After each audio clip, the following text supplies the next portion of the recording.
bergabung di dalam live streaming. Shalom. Kita bersyukur di saat sore hari ini kita mau senangkan hati Tuhan. Biarlah kita mau tunduk di hadapan-Nya. Segala kasih dan kemurahan Tuhan yang sudah menyertai kehidupan kita. Mari kita bersatu di dalam doa. Bapa yang baik, sungguh kami mengucap syukur kepadamu Tuhan. Di saat sore hari ini kami boleh datang kepadamu Tuhan. Kami sudah menikmati kasih dan pertolongan Tuhan di sepanjang kehidupan kami. Tiba waktunya kami bersatu hati untuk meninggikan Engkau. Kami mau menaikkan setiap pujian dan penyembahan kami Tuhan. Lawat kami Tuhan Yesus. Kami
senantiasa kami nantikan di dalam setiap langkah kehidupan kami.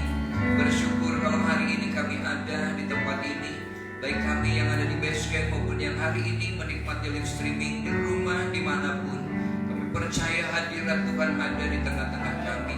Terimalah pujian kami, ucapan syukur kami, penyembahan kami menjadi persembahan yang berbau harum di hadapan-Mu. Tuhan, kami mau belajar firman-Mu. Urapi kami semua, beri kami hati yang siap ditaburi benih firman Allah. Baik hamba-Mu yang menyampaikan maupun kami yang mendengar, kami sama-sama diberkati. Dalam nama Yesus, haleluya, amin. Silakan duduk.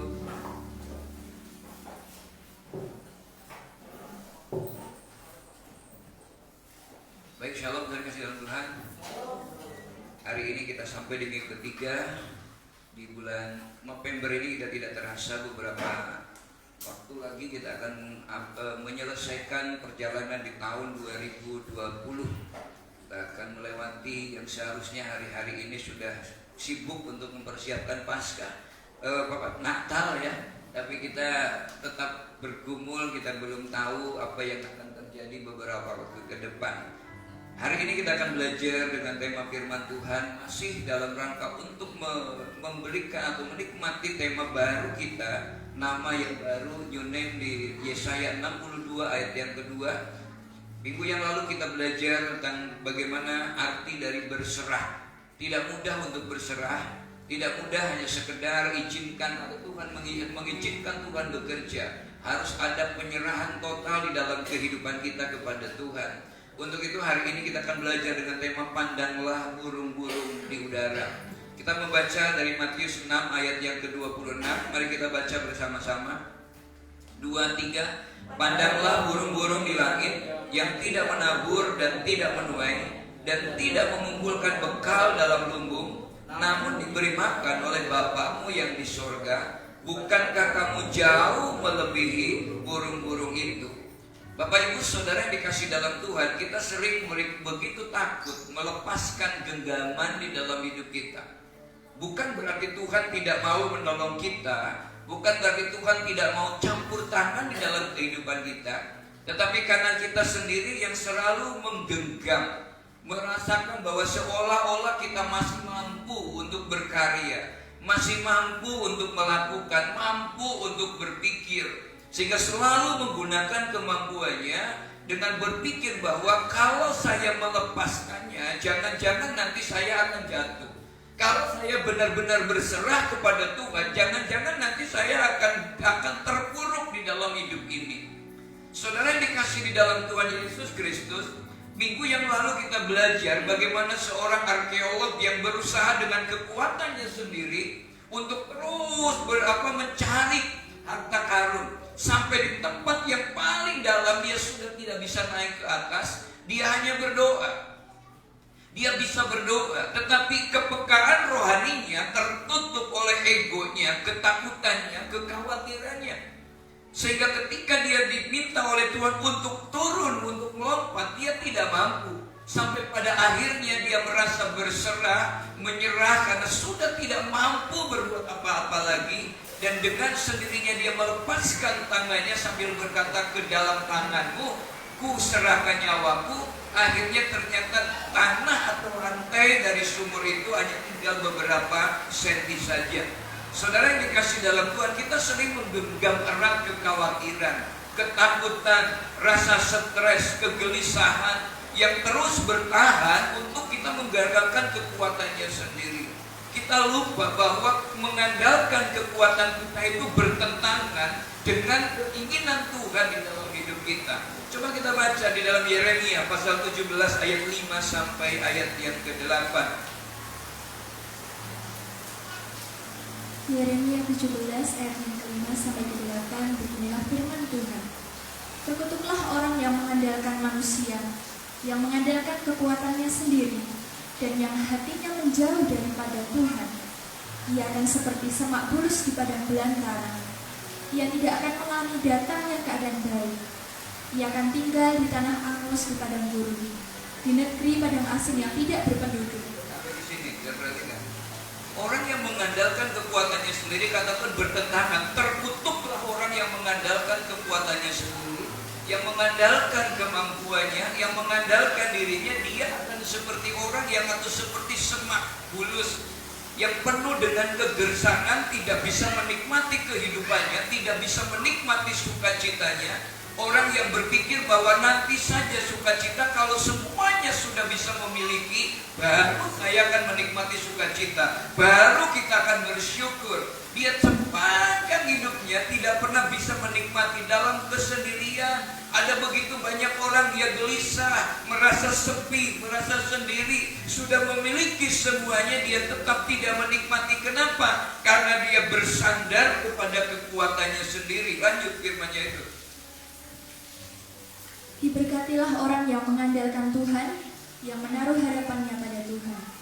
Ia akan seperti pohon yang ditanam di tepi air, yang merambatkan akar-akarnya ke tepi batang air, dan yang tidak mengalami datangnya panas terik, yang daunnya tetap hijau, yang tidak khawatir dalam tahun kering, dan yang tidak berhenti menghasilkan buah. Perhatikan, Tuhan mau kita itu tidak berhenti menghasilkan buah.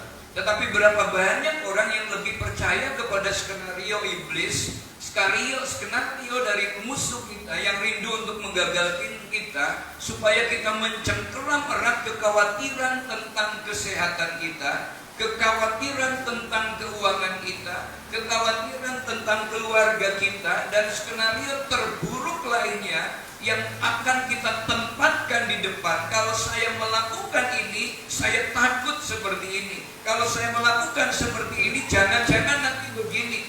Terus saja sepanjang hidupnya. Ada anaknya pergi jauh, kita khawatir. Sementara yang di sana bersuka cita, yang di sini penuh dengan kekhawatiran.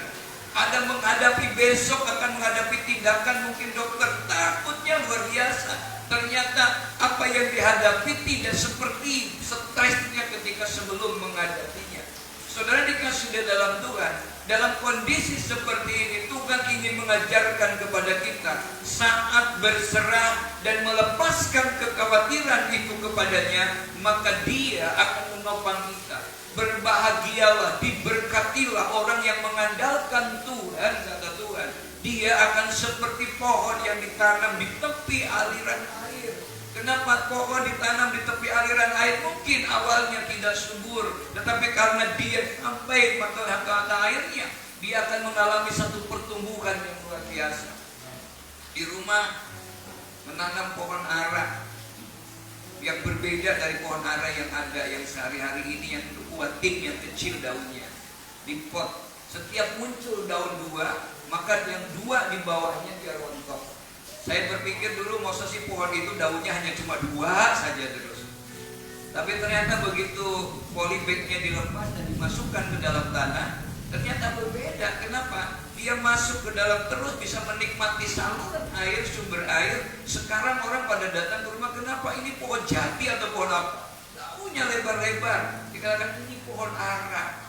Pohon ara yang daunnya cukup besar dan nanti buahnya juga cukup banyak, biasanya di pohon di bagian bawahnya. Belum udah kata, bah, dicangkok ya bah. Walah, baru menikmati daun yang lebat sudah siap untuk dicangkok, saudara. Kenapa? Begitulah biasanya. Nah, yang berikutnya, saudara, perhatikan firman Tuhan. Kenapa kita tidak boleh khawatir? Tuhan Yesus menggambarkan tadi, engkau lebih berharga daripada burung-burung itu.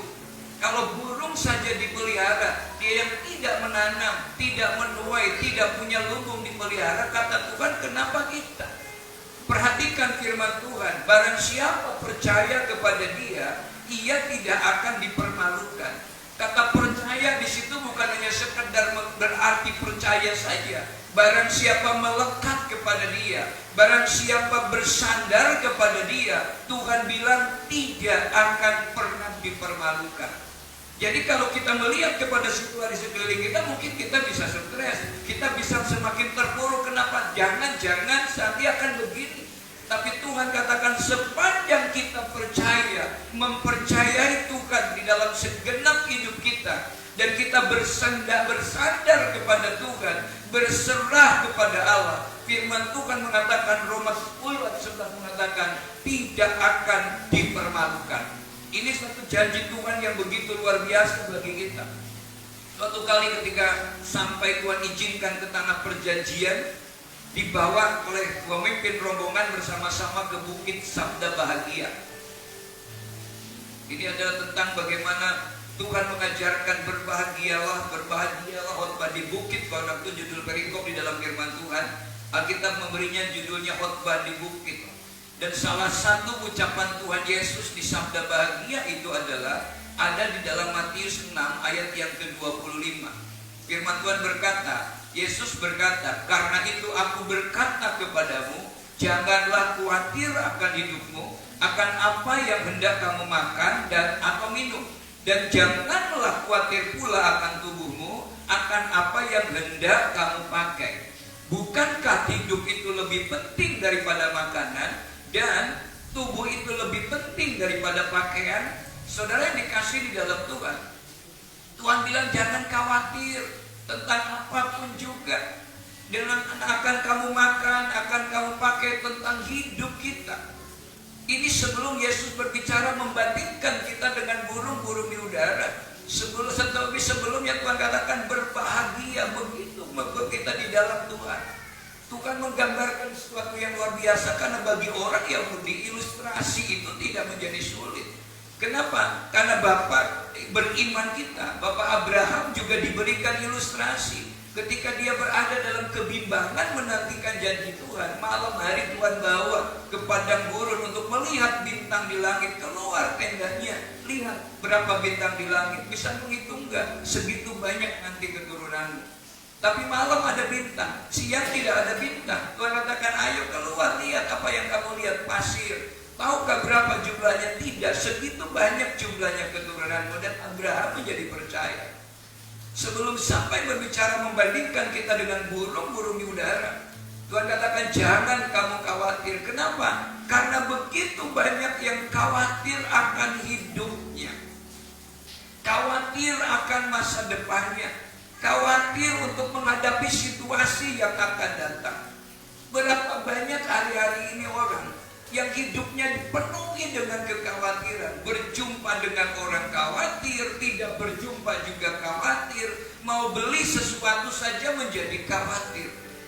Saudara perhatikan, kekhawatiran itulah yang seringkali membuat kemudian kita menjadi curiga dengan sesama kita, curiga dengan keadaan, bahkan tidak sedikit curiga dengan Tuhan.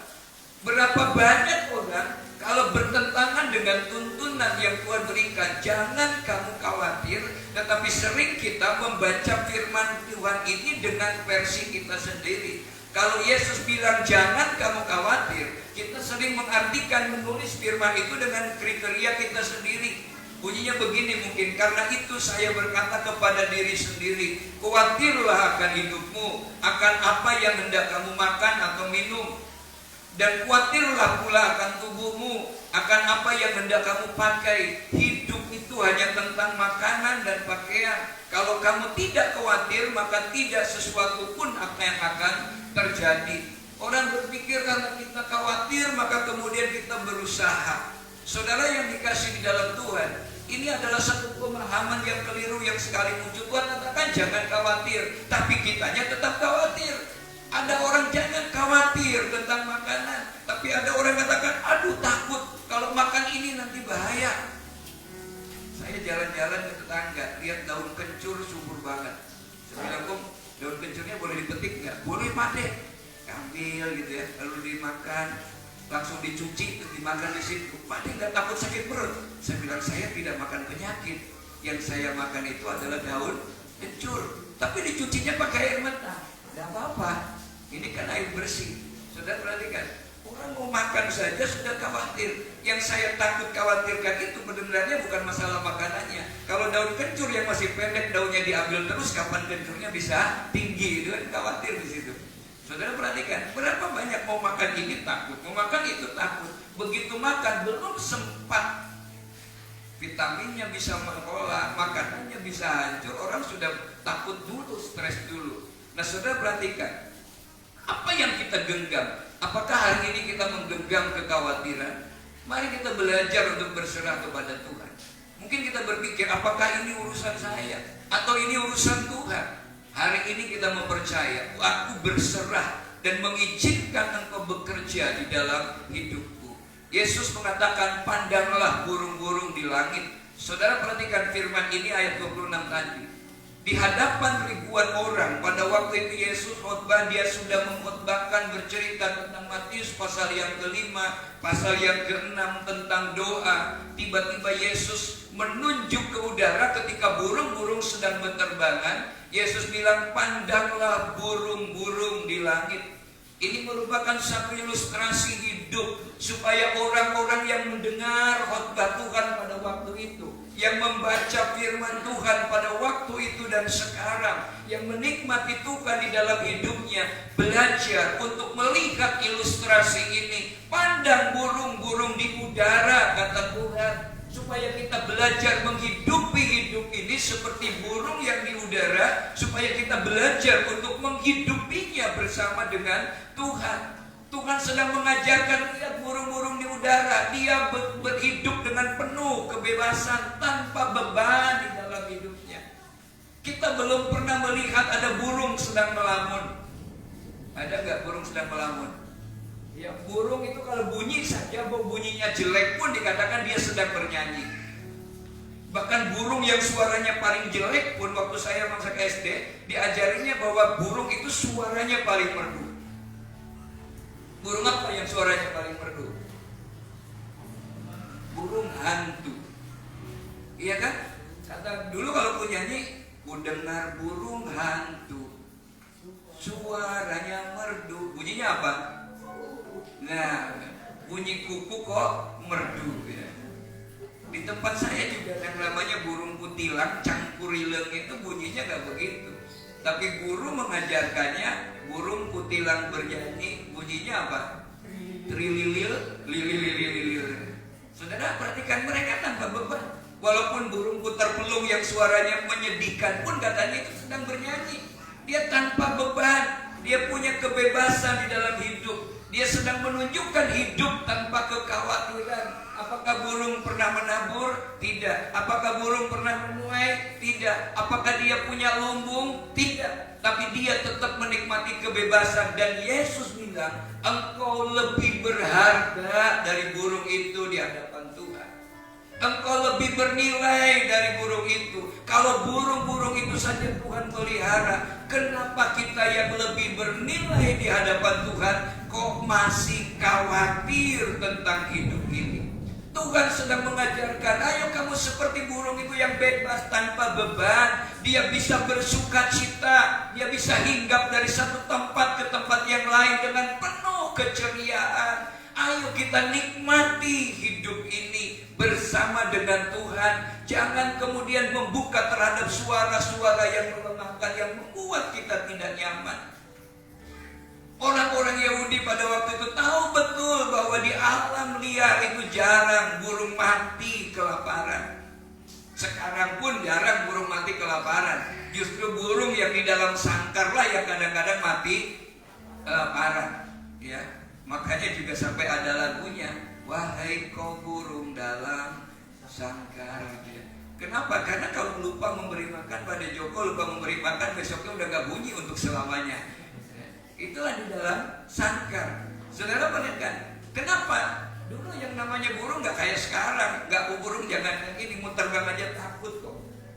Dulu itu burung mungkin kalau ada ditangkap ya penjerat namanya. Begitu dijerat dia baru masuk ke dalam sangkar. Nah saudara, itu perangkap yang dikenakan oleh iblis kepada manusia. Melewat hatinya, lewat pikirannya, apa yang merangkapnya? Stres, khawatir, kegelisahan yang terus diberikan. Iblis tahu betul area hidup kita yang membuat kita tidak nyaman, karena masing-masing orang itu berbeda area yang membuat kekhawatirannya. Situasi yang membuat khawatirnya berbeda. Makanya ia terus akan menebarkan perangkap itu untuk menyebar ketakutan, teror kepada manusia. Saudara, bersyukur Tuhan memberikan solusinya di dalam Mazmur 91 ayat 1 sampai ayat yang keempat. Firman Tuhan berkata, orang yang duduk dalam lindungan yang maha tinggi dan bermalam dalam naungan yang maha kuasa akan berkata kepada Tuhan, tempat perlindunganku dan kubur pertahananku, Allahku yang kupercaya. Ternyata kalau melihat ayat ini, tidak semua orang yang percaya kepada Tuhan berani berkata, Tuhanku, Allahku, kubu pertahananku, tempat perlindunganku, Allah yang kupercaya. Tidak semua orang yang mengaku Kristen dan yang berKTP Kristen akan berteriak seperti itu. Hanya orang yang duduk dalam lindungan yang Maha Tinggi, hanya orang yang bermalam dalam naungan yang Maha Kuasa yang mampu mengakui perlindungan Tuhan dan pemeliharaan Tuhan. Perikop ini sudah kita pelajari pada tanggal 15 Maret yang lalu. Dan Bapak Ibu Saudara yang dikasih di dalam Tuhan, sungguh Dialah yang akan melepaskan engkau dari jerat penangkap burung, dari penyakit sampar yang busuk. Tuhan yang akan melepaskan. Kalau toh kita mungkin terkena ada bahaya, tapi Tuhan yang akan melepaskannya. Dengan kepak sayapnya Ia akan menudungi engkau. Di bawah sayapnya engkau akan berlindung. Kesetiaannya perisai dan pagar tembok. Dulu saya sudah menyampaikan dari kisah ini, ketika seekor ayam yang terbakar, hutannya terbakar, lalu dia ikut terbakar. Lalu ada orang yang membawa tongkat mencari-cari apakah masih ada kehidupan. Ketika dia membalikkan ayam yang terbakar itu, melihat ada mulai gerakan-gerakan, dan ternyata waktu dibalikan bangkai atau ayam hidupnya itu, di bawah kepak sayapnya ada anak-anak ayam yang terlindungi. Saudara, firman Tuhan mengajarkan bahwa kita ini sudah ditebus oleh darah yang mahal. Tuhan berkata bahwa orang yang ada di dalam Yesus, dia sudah diselubungi oleh darah Yesus, diselimuti oleh darah Yesus. Kita punya perlindungan yang sempurna, kita punya pertolongan yang sempurna sepanjang kita ada di bawah naungan anugerah sayap anugerah Tuhan. Tiang awan dan tiang api, kita tidak keluar dari kebenaran firman Tuhan.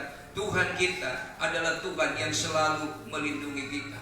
Ketika Tuhan menunjukkan bahwa burung-burung yang tidak menabur, tidak menuai, dan tidak mengumpulkan di dalam lumbung, Tuhan mengajarkan bukan berarti bahwa memerintahkan kepada kita untuk seenaknya sendiri, untuk tidak bekerja, untuk membuang uang, lalu berpikir, tak pernah berpikir menabung. Bahkan firman Tuhan dibalik, bukankah Tuhan memberikan rezeki pada waktu tidur?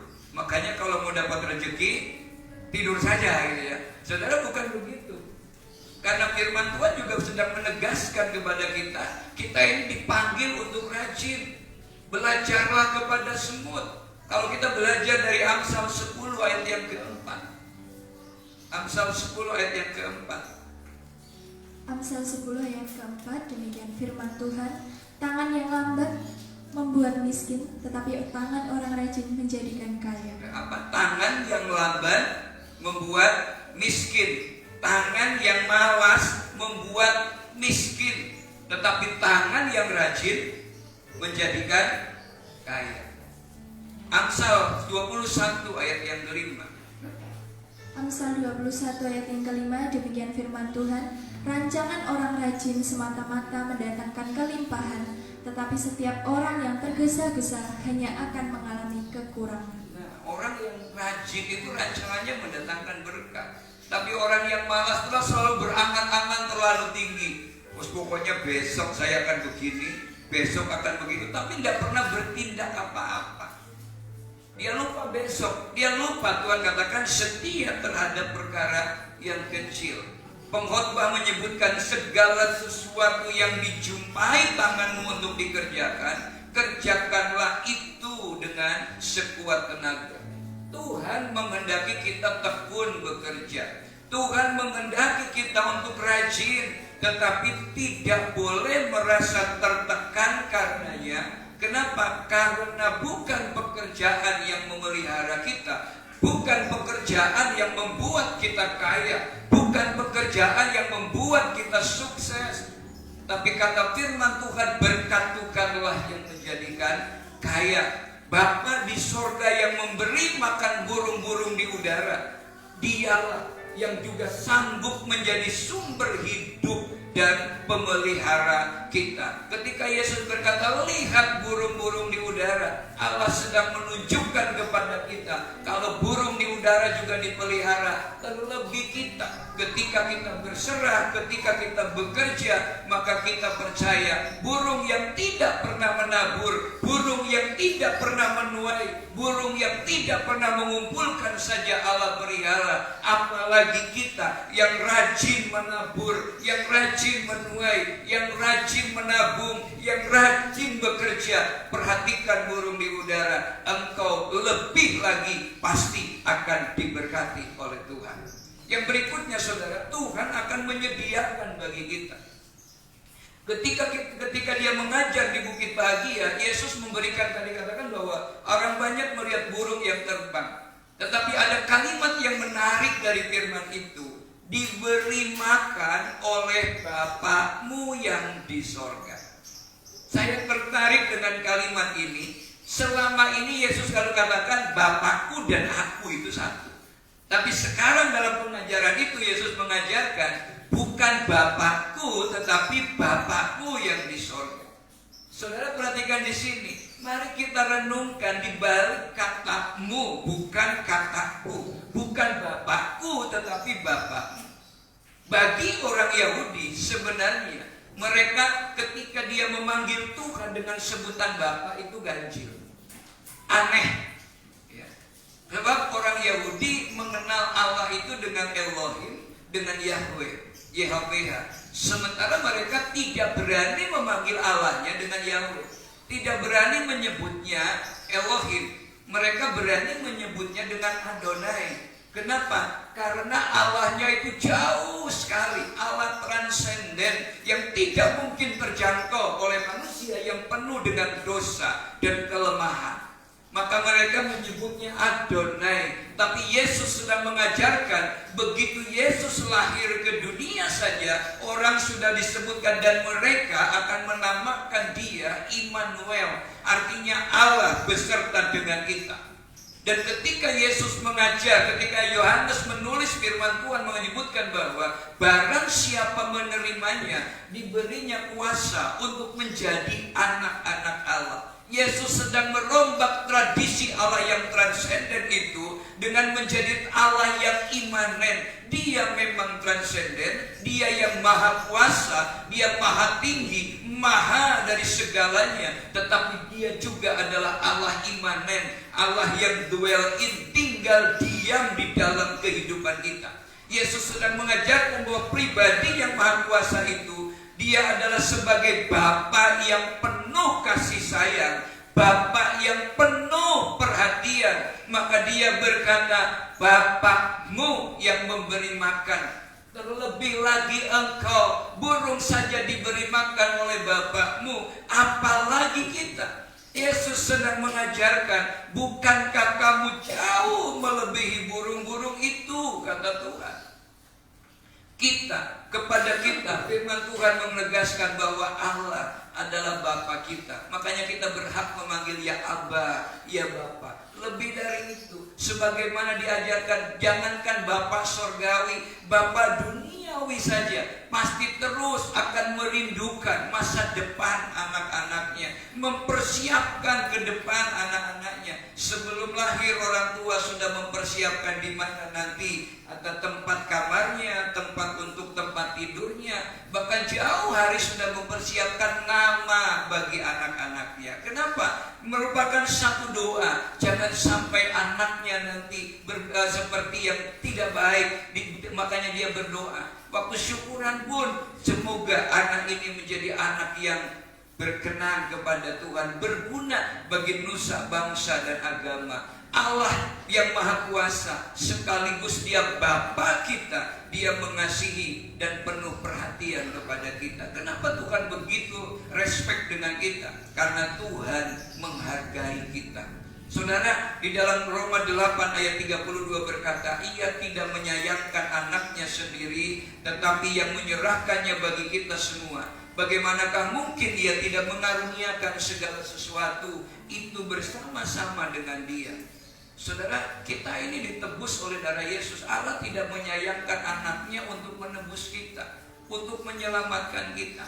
Bukan hanya sekedar menebus. Tuhan bilang, aku datang supaya mereka memiliki hidup dan hidup di dalam segala kelimpahan. Waktu Yesus berkata tetelestai di kayu salib, bukan hanya selesai penebusannya, tetapi menyelesaikan hubungan yang jauh dengan Tuhan, menjadi hubungan yang intim dengan Allah.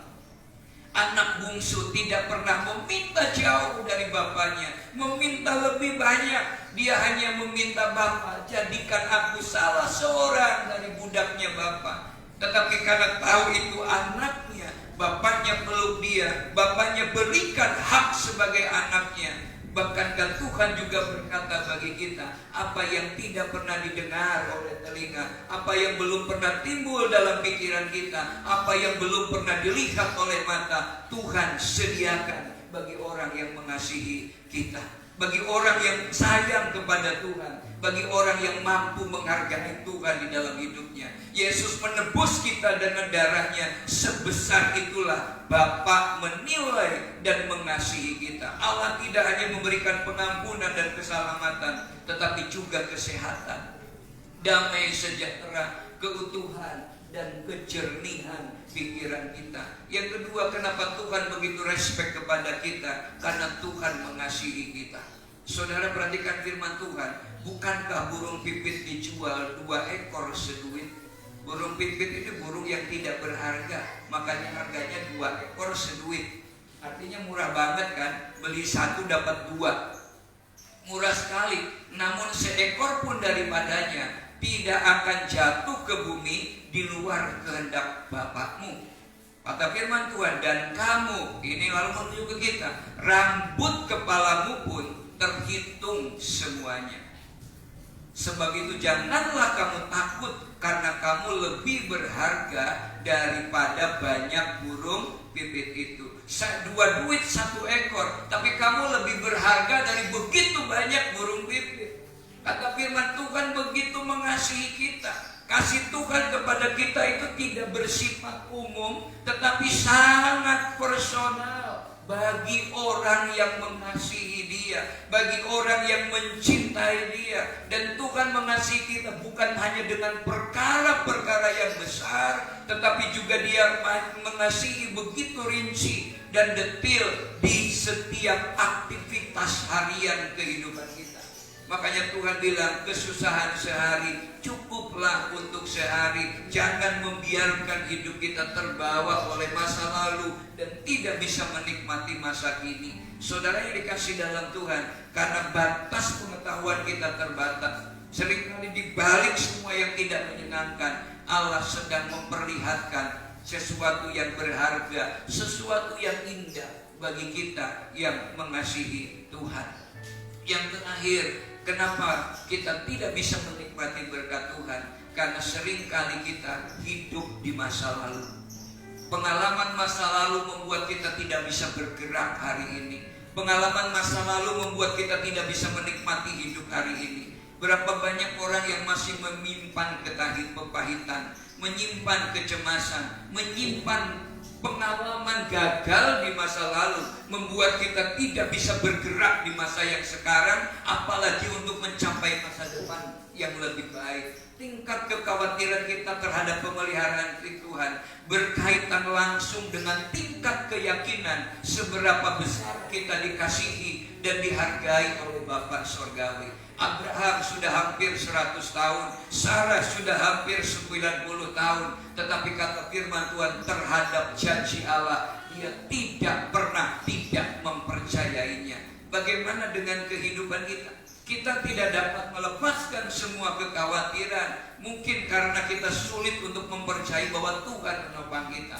Kenapa orang khawatir? Kenapa orang terluka? Kenapa orang sakit hati? Kenapa orang kecewa dengan masa lalu? Karena dia tidak mampu melepaskan itu, sulit untuk mempercayai bahwa Tuhan menopang kita hari ini.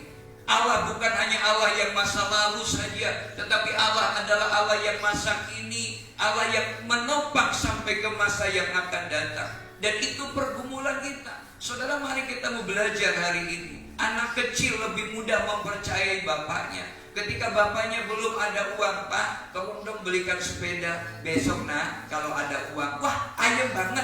Besoknya itu kapan? Belum jelas. Besok. Udah ayam, ditanya, udah punya sepeda belum? Belum. Bapak udah janji kok besok mau dibelikan sepeda. Ayam. Karena bapaknya berjanji. Apalagi kalau bapaknya bilang, tenang, kalau kamu ada angka 9-nya 3 di rapot, pasti akan bapak belikan sepeda. Oh, tambah ayam. Besoknya bagi rapot langsung bagi, mana Pak sepedanya? Ini nak, terima kasih Pak, dia sepedaan. Bapaknya kaget, loh mana 9-nya 3 itu Pak, paling bawah. Izin 9, sakit 9, lalu alfa 9. Seneng banget gitu ya. Bapaknya sekarang yang stres, ternyata anakku lebih pintar dari bapaknya. Saudara, ini anak begitu mempercayai. Gak tahu kalau di sini anak-anak kecil dilempar-lempar bapaknya aja kan senang banget. Dia tertawa, tidak pernah curiga. Ini si apa namanya? Nah, dia Kesia dilempar-lemparkan sama dia aja bisa ketawa. Apa bapaknya? Wah tertawa. Kenapa? Karena gak mungkin begitu lempar tinggal kabur, terserah. Kenapa dia percaya? Ayun-ayunin sampai terus tinggi pun aman. Bahkan zaman saya anak-anak dulu, ibu aja sambil bekerja pun tangan ini sambil ngayun-ngayun ini. Ya, dia percaya betul. Kenapa? Bapaknya. Nah, saudara yang dikasih dalam Tuhan, kemudian seiring bertambahnya besar, bertambahnya pengetahuan, maka kadang orang mulai lebih sulit trust-nya kepada Tuhan. Kenapa? Orang mulai logikanya. Makanya kalau saya ngajar logika, saya bilang jangan terlalu pintar ya logikanya. Kenapa Pak? Nanti imannya berkurang. Karena apa-apa dilogikakan. Pintar juga bagus sebenarnya. Yang biasa imannya kuat. Bapak Sorgawi bukan hanya perancang, bukan perancang kesedihan, dan kedatangannya juga bukan agar kita menikmati ketidaksejahteraan. Firman Tuhan berkata, sebab aku ini mengetahui rancangan-rancangan apa yang ada padaku mengenai kamu. Kita tidak tahu tentang rancangan kita ke depan. Kita hanya bisa mampu mempersiapkan. Yang dipersiapkan belum tentu itu yang kejadian. Ya kan, kita sekolahnya di sini jadinya ini. Kita belajarnya di sini jadinya ini. Kita nggak ada merancang. Saya lahir di Jawa Barat, ketemunya tinggalnya di Jogja. Sampai kapan? Nggak tahu sampai kapan. Ya kan, karena jadinya selama hamba masih bernapas. Dan pernah bermimpi mau jadi anggota Persija. Padahal saya ini pendukung Persib, Persatuan Istri Jawa. Jauh. Tapi akhirnya bisa ketemu. Saudara yang dikasih dalam Tuhan, kenapa? Demikianlah firman Tuhan, yaitu rancangan damai sejahtera dan bukan rancangan kecelakaan. Untuk apa? Untuk memberikan kepadamu hari depan yang penuh dengan pengharapan. Lalu Yesus berkata, pencuri datang untuk mencuri, membunuh, dan membinasakan. Tetapi aku datang supaya mereka memiliki hidup dan hidup dalam segala kelimpahan. Segala kelimpahan tidak berarti bahwa berbicara tentang hal yang materi saja. Orang yang kaya itu adalah orang yang bisa bersyukur. Orang yang kaya itu adalah orang yang bisa memberi. Orang yang berbahagia bukan karena ditentukan oleh banyaknya materi. Besok aja materi banyak pasti bahagia. Keliru. Berbahagia dulu, pasti Tuhan akan memberkati. Sebab begitu banyak orang yang punya materi juga tidak bisa berbahagia. Saudara yang dikasih di dalam Tuhan Yesus Kristus, mari, yang tidak bisa membuat kita bahagia adalah ketika kita masih ada trauma masa lalu, luka masa lalu, pengalaman kegagalan masa lalu, yang membuat kita kadang kalau melihat masa lalu, apalagi orangnya saja, kita sakit hati, kita sudah mikir, kita menjadi kecewa. Saudara yang dikasih di dalam Tuhan, itu yang membuat kita tidak bisa pernah percaya dan menikmati Tuhan kita yang ajaib, Tuhan kita yang penuh kasih. Itulah makanya Yesus bilang, lihat burung-burung di udara. Dia begitu nyaman, dia begitu damai. Dia lompat ke sana berbunyi nyaring, dia lompat ke sana berbunyi nyaring. Dia tidak pernah berpikir besok akan makan apa. Yang dia tahu adalah dia terus bergerak, dia terus bersuka cita, dan Tuhan pelihara dia. Demikian lebih lagi kita, kata Tuhan, lebih lagi engkau. Bukankah engkau lebih berharga dari burung-burung di udara? Tuhan adalah Tuhan yang pribadi perancang yang juga menyelesaikan masa depan yang hilang gemilang.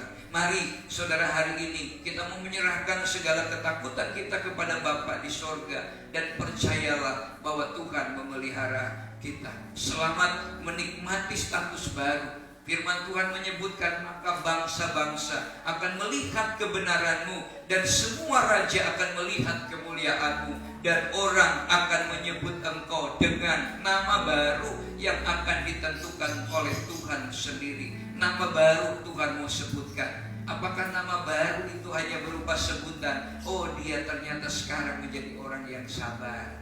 Oh, nama baru apa? Nama baru dia diberkati Tuhan. Nama baru apa? Dia dibangkitkan oleh Tuhan. Dia dipulihkan oleh Tuhan. Dia dipromosikan oleh Tuhan. Dia diberikan damai oleh Sang Tuhan. Itu nama-nama baru. Maka orang katakan, oh, luar biasa. Tuhan mereka adalah Tuhan yang hidup. Tuhan kita adalah Tuhan yang hidup. Mari bergumul. Kalau kemarin kita trust and obey kepada Tuhan, kita gumulkan dengan penuh senyum ke depan. Nama baru apa yang mau Tuhan sematkan kepada kita setelah kita hidup, kita mempermuliakan Tuhan? Bangsa-bangsa akan melihat kebenaranmu. Bangsa-bangsa akan melihat kemuliaanmu, dan orang akan menyebut engkau dengan nama baru. Siapa yang menentukan? Tuhan sendiri yang akan menentukannya. Tuhan Yesus memberkati. Kita bersyukur di hadapan Tuhan. Mari kita akan pujian di hadapan Allah. Haleluya Yesus.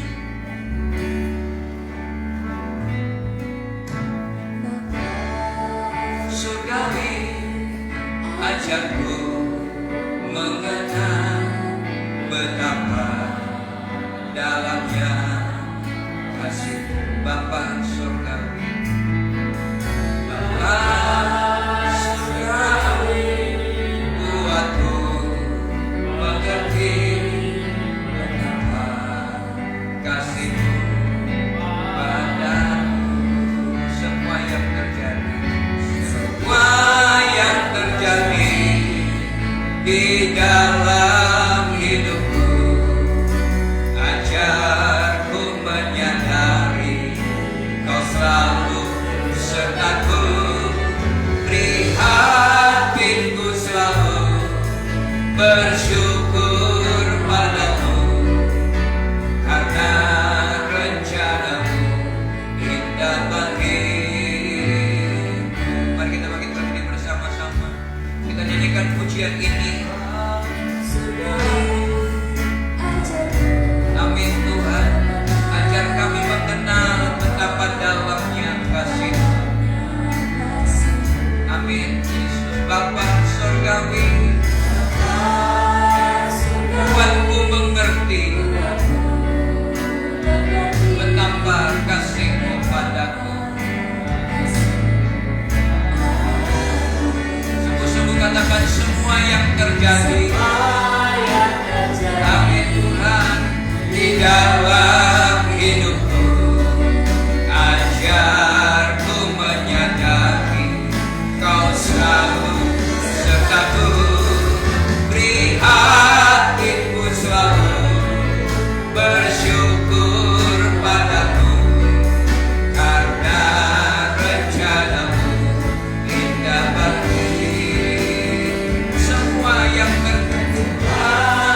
terjadi di doa kami, ini ucapan syukur kami kepada-Mu Tuhan. Ajarku menyadari, amin, Kau selalu sertaku. Beri hatiku selalu bersyukur padamu, karena rencana-Mu indah bagiku. Beri hatiku selalu bersyukur padamu, karena rencana-Mu indah bagiku.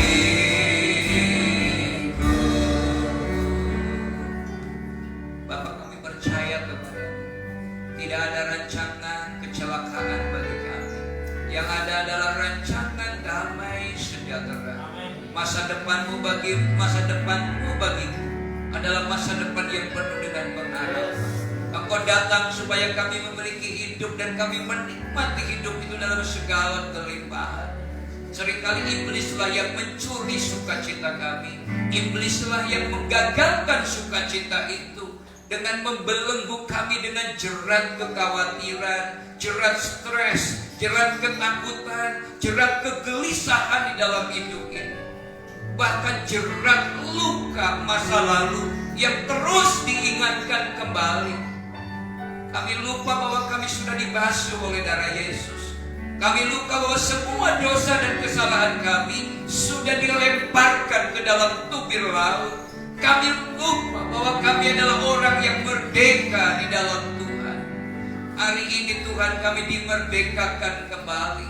Kami belajar bersyukur bahwa burung di udara tidak menabur, tidak menuai, tidak mengumpulkan, yang menikmati keberkatan pemeliharaan Allah. Lebih lagi kami Tuhan, ketika kami rajin menabur, ketika kami rajin bekerja, ketika kami rajin mempersiapkan kehidupan kami, kata Tuhan, bukankah engkau lebih berharga dari burung-burung itu? Kami mengaminkan ini Tuhan. Tidak ada dasar untuk kami takut, tidak ada dasar untuk kami khawatir, karena engkau adalah Allah yang tinggal diam di dalam hidup kami. Maka orang akan berkata, Immanuel, Allah beserta dengan kami. Terima kasih Tuhan. Berkati seluruh sidang jemaat-Mu, baik yang ada di tempat ini, yang di rumah, yang dimanapun hari ini menikmati live streaming. Berkati semua Tuhan. Berkati bangsa dan negara kami menghadapi pandemi COVID, lalu kemudian teror-teror yang lain, krisis yang lain. Kami percaya Tuhan, kekuatan Allah bukan apa yang kami dengar dari orang, tapi hidup kami ditentukan oleh apa yang Tuhan perkatakan melalui firman. Terima kasih, berkati pemimpin-pemimpin kami. Terima kasih Tuhan, sebentar kami pulang, kami sudah memberikan korban persembahan. Kuduskan persembahan kami jadi persembahan yang berbau harum di hadapan Allah, dan Allah mengembalikan berlipat kali ganda di dalam kehidupan kami. Terpujilah nama-Mu dalam nama Yesus. Angkat tangan kita bersama-sama. Tuhan memberkati engkau dan melindungi engkau. Tuhan menyinari engkau dengan wajahnya dan memberi engkau kasih karunia. Tuhan menghadapkan wajahnya kepadamu dan memberi engkau damai sejahtera. Mulai hari ini sampai Maranatha, Tuhan Yesus datang yang kedua kali. Yang percaya berkati Tuhan sama-sama katakan amin, amin. Tuhan Yesus berkati. Kita bertukar persembahan. Pengumuman yang pertama, hari Rabu yang akan datang kita akan live streaming, tetapi bagi yang bisa hadir, kita bisa hadir di Sumber, di rumahnya almarhum Bapak Wajiran ya, untuk bersama-sama mengucap syukur di sana, tentu tetap dengan protokol kesehatan yang tertib ya. Ada pakai masker, pakai hand sanitizer juga, ada termogan juga akan ada di sana, terlebih social distancingnya. Tuhan Yesus memberkati.